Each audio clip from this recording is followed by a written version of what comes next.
Hola, mi nombre es Javier y hoy les vengo a hablar lo que es el ser humano. El ser humano, como todos ya sabemos, es una expresión que hace referencia al Homo sapiens, hablando científicamente, cuya principal característica es la capacidad de razonamiento y aprendizaje. Pero ser humano también hace alusión a la condición de ser, es decir, al modo de la existencia que distingue cualitativamente a los humanos del resto de los animales. Y no solo hacemos referencia a lo biológico, ya que en ese sentido lo cualitativo es que las ciencias humanas y sociales usan el término. Pero lo mismo ocurre en el lenguaje cotidiano. Por ejemplo, lo podemos decir cuando citamos el siguiente proverbio.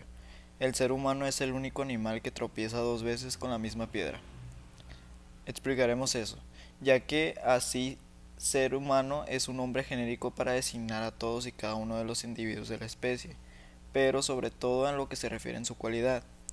Desde el punto de vista cualitativo, el ser humano se distingue de otros animales en su modelo de inteligencia, como ya lo sabemos en algunos aspectos, pero en su autoconciencia y en su capacidad de separarse de la naturaleza y sobrevivir de medio de la cultura.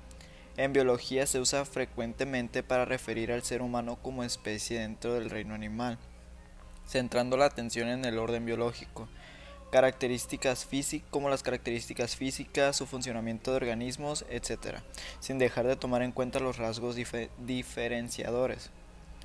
Como todos sabemos, el ser humano cuenta con ciertas características, por ejemplo, el poseer capacidad de razonamiento y conciencia, el tener conciencia de la muerte, el ser un ser social, el ser organizado en grupos sociales que generen un código ético para la supervivencia del grupo, el ser comunicativo mediante el lenguaje, el expresarse simbólicamente por medio de la cultura, ya sea por los que ya sea por algunos que conocemos, como el arte, la religión, los hábitos, las costumbres, vestido, modelos de organización, entre otros.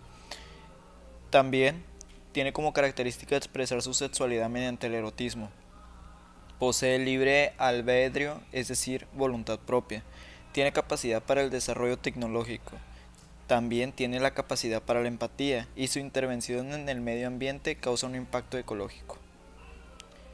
El ser humano en los estudios de género actualmente han promovido que la expresión del ser humano sea usada en detrimento del genérico hombre para designar a la especie humana.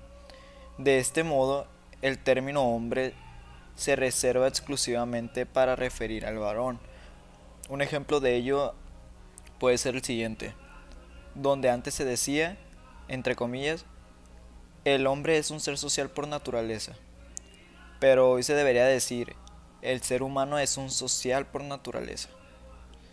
Esta ha sido la información que he visto a partir de la unidad de la asignatura de filosofía. Espero y haya sido de su agrado y hayan entendido perfectamente el tema.